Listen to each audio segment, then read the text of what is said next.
അഗ്നി പോകാം. റോഹൻ അത് പറഞ്ഞതും അഗ്നിയുടെ മുഖം മാറി, കണ്ണുകൾ ചുവന്ന് പേശികൾ വലിഞ്ഞു. മിത്രയെ ഒന്ന് നോക്കിക്കൊണ്ട് അവൻ തിരിഞ്ഞു നടന്നു. അവനെവിടെ? ഗിരി കമ്മീഷണറുടെ ഓഫീസിലേക്ക് അയച്ചിട്ടുണ്ട്.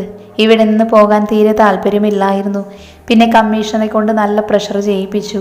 ഇവിടെ ഒരു പോലീസുകാരനെ നിർത്തിയിട്ടാണ് പോയത്. വിവരങ്ങൾ അയാളെ വിളിച്ച് തിരക്കുന്നുണ്ട്. എന്തായാലും മിത്രയോട് അയാൾക്ക് നല്ല സ്നേഹമുണ്ട്. പറഞ്ഞു കഴിഞ്ഞാണ് തൻ്റെ വായിൽ നിന്ന് വീണ അബദ്ധം മനസ്സിലായത്. എന്നാൽ അഗ്നിയെ നോക്കിയപ്പോൾ അവിടെ ഭാവവ്യത്യാസമൊന്നുമില്ല. പോകാം. അധികം സംസാരത്തിന് നിൽക്കാതെ അഗ്നി കാറെടുത്ത് കോ ഡ്രൈവിംഗ് സീറ്റിൽ റോഹനും. എങ്ങോട്ടാ അഗ്നി? ഡ്രൈവ് ചെയ്തുകൊണ്ടിരിക്കുന്ന അഗ്നിയെ നോക്കിക്കൊണ്ട് റോഹൻ ചോദിച്ചു. ആദ്യം എനിക്ക് അവനെ കാണണം, ആ ദിനേശനെ. ഗിരിയുടെ കസ്റ്റഡിയിൽ നിന്ന് ഇന്നലെ രാത്രി തന്നെ അവനെ മാറ്റി. ഇപ്പം നമ്മുടെ പഴയ ഗോഡൗണിലുണ്ട്. എന്നാൽ അങ്ങോട്ട് പോകാം, ചില കണക്കുകൾ എനിക്ക് തീർക്കാനുണ്ട്. കാറ് പഴയ ഗോഡൗണിലേക്കാണ് പോയത്. അഗ്നിയും റോഹനും പുറത്തേക്ക് ഇറങ്ങുന്നതിന് മുൻപ് തന്നെ കാറിൻ്റെ ശബ്ദം കേട്ട് അവരുടെ കാറിന് മുൻപിൽ വന്നു നിന്നു. ഉടനെ അഗ്നി കാറിൽ നിന്ന് പുറത്തേക്ക് ഇറങ്ങി. സർ. അയാൾ എന്തെങ്കിലും സംസാരിക്കുന്നതിന് മുൻപ് തന്നെ അഗ്നിയുടെ കരുത്തുറ്റ കൈ അയാളുടെ കവിളിൽ പലതവണ പതിഞ്ഞു. നിന്നെയൊക്കെ ശമ്പളം തന്ന് ഇവിടെ വെച്ചിട്ടുള്ളത് എൻ്റെ കുടുംബത്തെ സംരക്ഷിക്കുവാനാണ്, അല്ലാതെ എനിക്ക് കാവൽ നിൽക്കാനല്ല. സർ. മതി, ഇനി ഒന്നും പറയണ്ട. ഇത് അവസാനത്തെ അവസരമാണ്. ഇനി ഇതുപോലെ എന്തെങ്കിലും സംഭവിച്ചാ ആ പൊന്ന മോനെവിടെ? അകത്തുണ്ട് സർ. അഗ്നി റോഹനോടൊപ്പം അകത്തേക്ക് കയറി. ഇരുമ്പ് ചങ്ങലയിൽ കൈകാലുകൾ ബന്ധിച്ചു നിർത്തിയിരിക്കുന്ന 2 പേര്. ഒരാൾ ദിനേശൻ, മറ്റൊരാൾ ഗിരി. ദിനേശന്റെ ശരീരം ഒരുവിധം ചതഞ്ഞിട്ടുണ്ട്. മുഖത്തും മറ്റും അതിൻ്റെ അടയാളവുമുണ്ട്. എന്നാൽ ഗിരി പരിതാപകരമായ അവസ്ഥ. നേരെ നിൽക്കാൻ പോലും അവന് കെൽപ്പില്ല. മെലിഞ്ഞുണങ്ങിയ ശരീരം, വളർന്നു നിൽക്കുന്ന താടി, കുഴിഞ്ഞ കണ്ണും ശരീരത്തിലെ മുറിവും അവ രക്തം കട്ട പിടിച്ചു നിലച്ചുമിരിക്കുന്നു. ഏകദേശം 1 മാസത്തോളമായി അഗ്നിയുടെ കീഴിൽ അയാൾ നരകയാതന അനുഭവിക്കാൻ തുടങ്ങിയിട്ട്. 2 പേരും അഗ്നിയെ കണ്ടിട്ടില്ല. അവരെ കണ്ടതും അതുവരെ തടഞ്ഞു നിർത്തിയ അഗ്നിയുടെ രോഷം പുറത്തു വന്നു. അബോധാവസ്ഥയിലുള്ള മിത്രയും വളർച്ച എത്താത്ത തൻ്റെ കുഞ്ഞുമായിരുന്നു ആ മനസ്സിൽ. കുറച്ചു മുൻപ് വരെ താൻ അനുഭവിച്ച മനോവിഷമം, മരണത്തിനോട് മല്ലിട്ടെൻ്റെ പെണ്ണ്, അവളെ തനിക്ക് നഷ്ടമായിരുന്നെങ്കിൽ പിന്നെ. ഓർക്കാൻ പോലും ആകാതെ തൻ്റെ കണ്ണുകൾ മുറുകെ അടച്ചു അഗ്നി. തീ പാറുന്ന കണ്ണുകളോടെ അവൻ ദിനേശൻ്റെ അടുത്തേക്ക് പോയി. നേരത്തെ കിട്ടിയുടെ അടിയുടെ അവശതയിൽ ദിനേശൻ തൻ്റെ മുഖം പോലും ഉയർത്താൻ സാധിക്കുന്നുണ്ടായിരുന്നില്ല. അടുത്തേക്ക് ആരോ നടന്നു വരുന്നതിൻ്റെ ശബ്ദം കേട്ടതും ഒരുവിധം തൻ്റെ തല ഉയർത്തി നോക്കി ദിനേശൻ. തന്നെ കൊല്ലാനുള്ള പകയെരിയുന്ന കണ്ണുകളോടെ തന്നെ നോക്കുന്ന അഗ്നിയെ കണ്ടതും അവൻ്റെ തൊണ്ടയിലെ വെള്ളം വറ്റി. ഒന്നുമിനീരിറക്കാൻ പോലും കഴിയാതെ ദിനേശൻ വലഞ്ഞുപോയി. ഗിരിയുടെ കയ്യിൽ സതീഷിനെ കിട്ടിയത് മുതൽ ഇന്ന് ഈ നിമിഷം വരെ റെസ്റ്റില്ലാതെ ഓരോരുത്തരുമായി മർദ്ദനമേൽക്കുകയാണ് അയാൾ. ഇനിയും തന്നെ കൊണ്ടിത് താങ്ങാൻ സാധിക്കില്ല. പെട്ടെന്ന് ദിനേശൻ്റെ കവളിൽ തൻ്റെ കൈകൾ കുത്തിപ്പിടിച്ചു അഗ്നി. എന്നൊന്ന് ചെയ്യല്ലേ? ഒരുവിധം ദിനേശൻ അഗ്നിയോട് തൻ്റെ ജീവന് വേണ്ടി കെഞ്ചി. എന്നാൽ അഗ്നി ഒരു പുച്ഛത്തോടെ ദിനേശനെ നോക്കി ചിരിക്കുകയാണ് ചെയ്തത്. നമ്മൾ തമ്മിൽ ആദ്യമായിട്ടാണ് കാണുന്നത്, പക്ഷേ ഇത് അവസാനത്തെ കാണൽ കൂടിയാണ് പറഞ്ഞുകൊണ്ട് അഗ്നി ദിനേശന് ചുറ്റും നടക്കാൻ തുടങ്ങി. എൻ്റെ മിത്രയെയാണ് തട്ടിക്കൊണ്ടു പോകാൻ നീ ശ്രമിച്ചത്. അതിനുള്ള ശിക്ഷയാണ് ഇപ്പോൾ അനുഭവിക്കുന്നത്. ഇതിൽ നിന്നും അവസാനിക്കുന്നില്ല ദിനേശ നിനക്കുള്ള ശിക്ഷ. നീ കാരണം അവൾ ജീവന് വേണ്ടി മല്ലിട്ടത് മറക്കാനുള്ള മനസ്സൊന്നും എനിക്കില്ല. എൻ്റെ കുഞ്ഞനിയൻ എന്നെ ചെകുത്താനെന്ന് വിളിക്കുന്നത്, അവനെ തെറ്റു പറയാൻ പറ്റില്ല. കാരണം ദേഷ്യം വന്ന എൻ്റെ സ്വഭാവം അങ്ങനെയാണ്, ചെകുത്താൻ്റേത്. ഒരുപക്ഷെ എൻ്റെ മിത്രയ്ക്കോ എൻ്റെ കുഞ്ഞിനോ എന്തെങ്കിലും സംഭവിച്ചിരുന്നുവെങ്കിൽ ഇത് നിനക്കുള്ള ശിക്ഷയാണ്, നീയായി തന്നെ ഇരുന്ന് വാങ്ങിയ ശിക്ഷ. ഇനിയെങ്കിലും എൻ്റെ മിത്ര സന്തോഷത്തോടെ ജീവിക്കട്ടെ, സമാധാനത്തോടെ. അവളുടെ ജീവിതത്തിലേക്ക് ഇനി നീ കടന്നു വരാൻ പാടില്ല, ഇനി ഒരിക്കലും. അഗ്നിയുടെ ഓരോ വാക്കുകളും ചാട്ടുളി പോലെ തൻ്റെ ചെവിയിൽ പതിച്ചുകൊണ്ടിരുന്നു. തൻ്റെ മരണം തന്നെ തേടിയല്ല, താൻ മരണത്തെ തേടിയാണ് പോയത്. അവളെ തട്ടിക്കൊണ്ടു പോകാൻ തോന്നിയ നിമിഷത്തെ ദിനേശൻ ശപിച്ചുകൊണ്ടിരുന്നു. ദിനേശൻ സംസാരിച്ച അഗ്നി തൻ്റെ പോക്കറ്റിൽ നിന്നും ഗൺ കയ്യിലേക്കെടുത്തു. അതുകൂടെ കണ്ടതും താനിപ്പോൾ മരിച്ചു വീഴുമെന്ന് തോന്നിപ്പോയി അയാൾക്ക്. മാപ്പ്, ഇനി ഞാൻ ഒന്നിനും വരില്ല, എന്നെ. കൈകൾ കൂപ്പി അവശതയോടെ അയാൾ അവനോട് യാചിച്ചു. എന്നാൽ ദിനേശൻ പറഞ്ഞു പൂർത്തിയാക്കുന്നതിന് മുൻപേ അയാളുടെ നെഞ്ചിലേക്ക് അഗ്നിയുടെ ബുള്ളറ്റ് തറച്ചിരുന്നു. അയാളുടെ ശരീരത്തിൽ നിന്നും ജീവൻ നഷ്ടപ്പെടുന്നത് ഒരുതരം ഭ്രാന്തനെ പോലെ അഗ്നി നോക്കി നിന്നു. അത്രത്തോളം മിത്രയുടെ വേദന അവൻ്റെ മനസ്സിൽ പതിഞ്ഞു കഴിഞ്ഞിരുന്നു. റോഹന് അത്ഭുതമൊന്നും തോന്നിയില്ല, അവനിത് പ്രതീക്ഷിച്ചതായിരുന്നു. പെട്ടെന്നൊരു വെടിവെച്ച് കേട്ടതും അതുവരെ അബോധാവസ്ഥയിലായിരുന്ന ഗിരി ഞെട്ടി.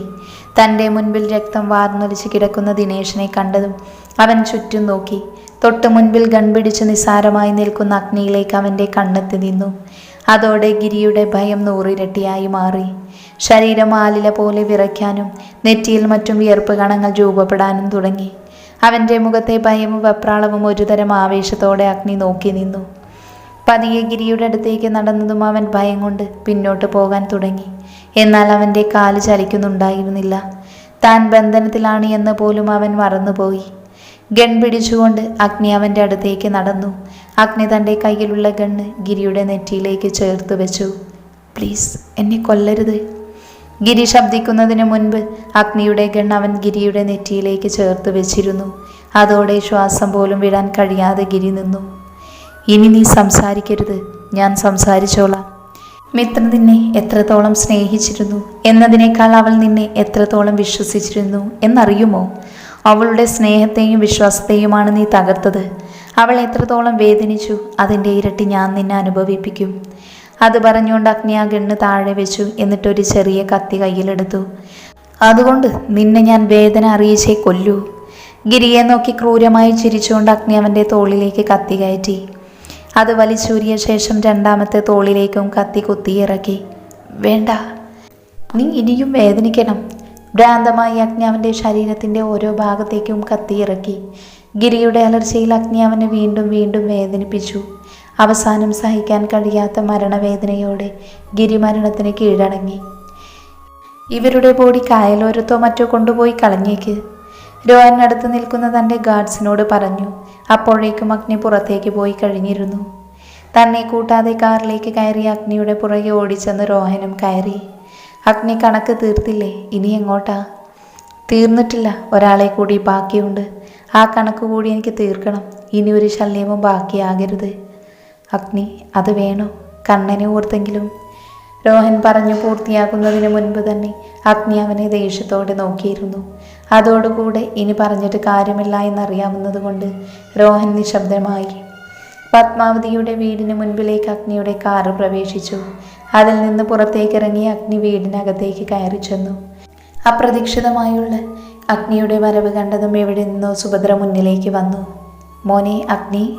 അവർ സംസാരിച്ച് തീരുന്നതിന് മുൻപേ അവരെ ഒന്ന് തറപ്പിച്ചു നോക്കിക്കൊണ്ട് അഗ്നി ദുർഗയുടെ മുറിയിലേക്ക് ചെന്നിരുന്നു.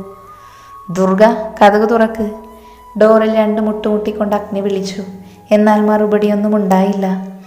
ഡോറ് തുറക്കിടു ദുർഗ, എന്നെ ദേഷ്യം പിടിപ്പിക്കരുത്. അങ്ങനെ ചെയ്താൽ. മോനെ അഗ്നി, എന്താ? ശബ്ദിക്കരുത്. നിങ്ങളൊരു അമ്മയാണോ? അവളുടെ ഉള്ളിൽ വിഷം നിറച്ചത് നിങ്ങളുകൂടെയാണ്.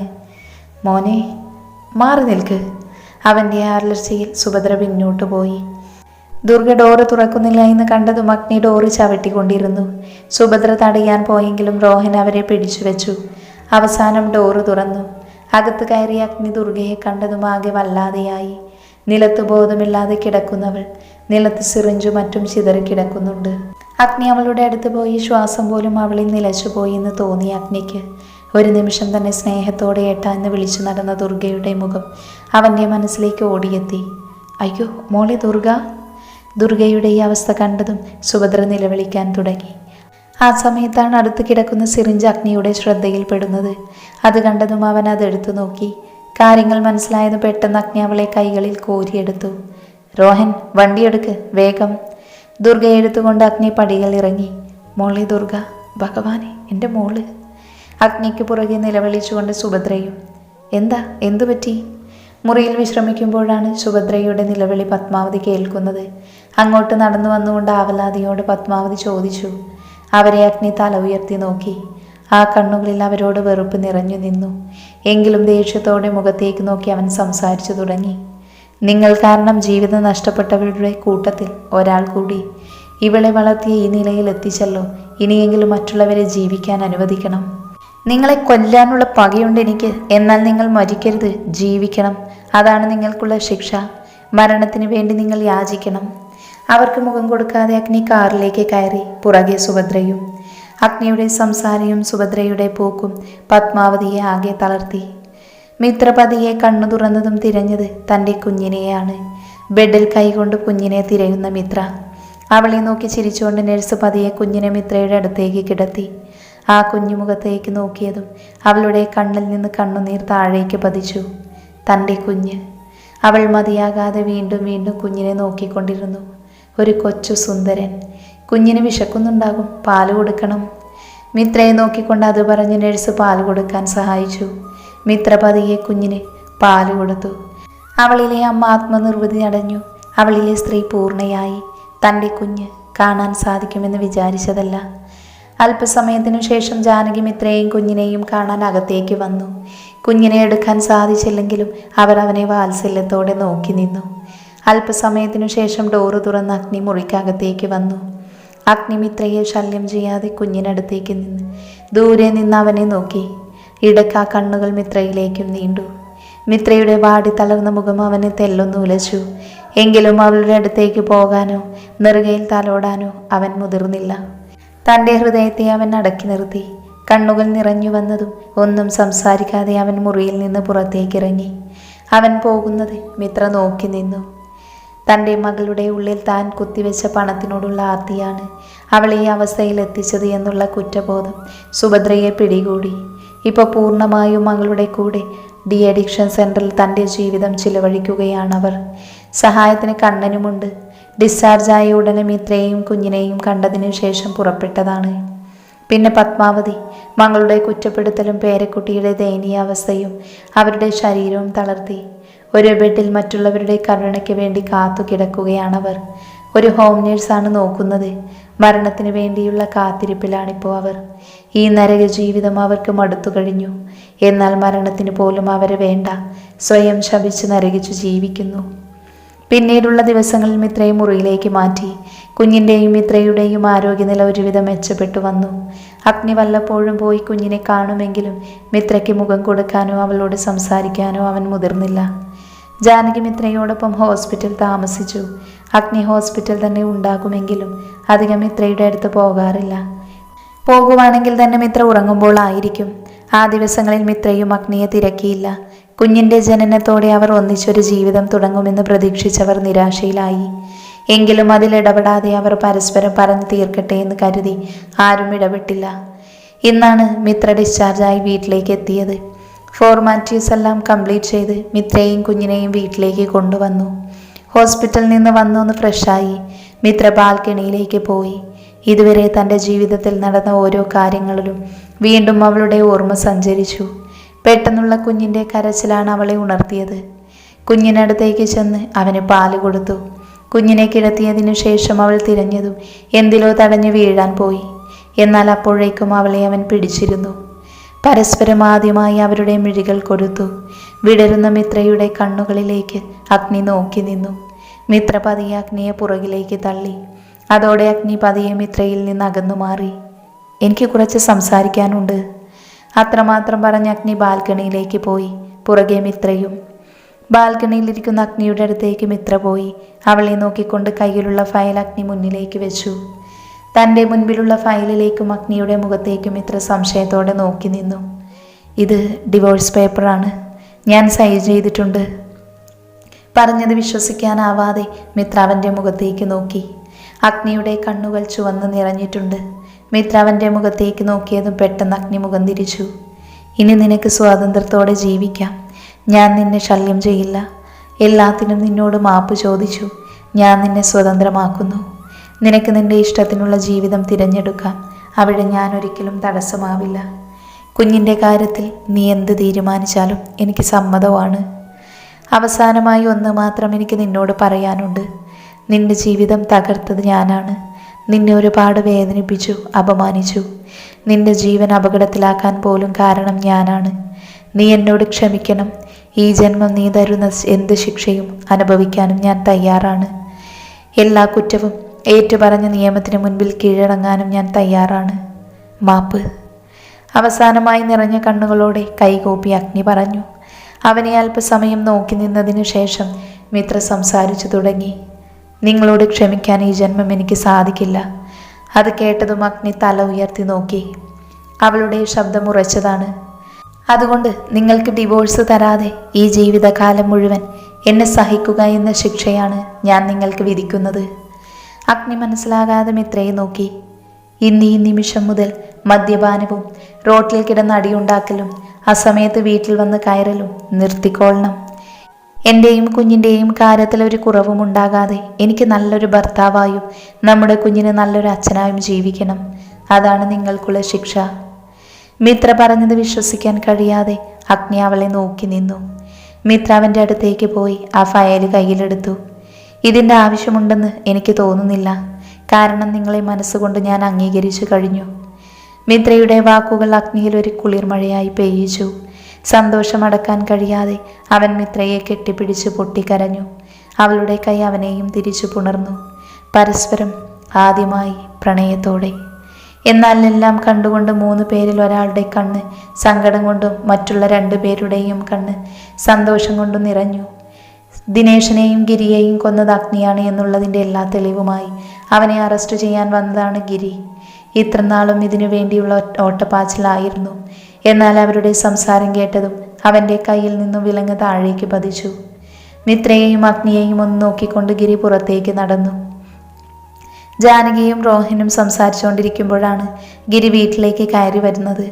അഗ്നി അറസ്റ്റ് ചെയ്യാനുള്ള എല്ലാ തെളിവുകളുമായി വന്നതിനാൽ രോഹന് ഒന്നും ചെയ്യാൻ സാധിക്കുമായിരുന്നില്ല.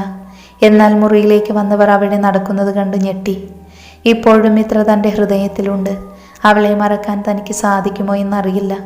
എങ്കിലും മറക്കണം. അവളുടെ സന്തോഷമാണ് എൻ്റെ സന്തോഷം എന്ന് മനസ്സിൽ ചിന്തിച്ചുകൊണ്ട് മിത്രയെ അഗ്നിക്ക് വിട്ടുകൊടുത്ത് ഗിരി നടന്നകന്നു. ചിലപ്പോൾ ചില പ്രണയം അങ്ങനെയാണ്, വിട്ടുകൊടുക്കൽ.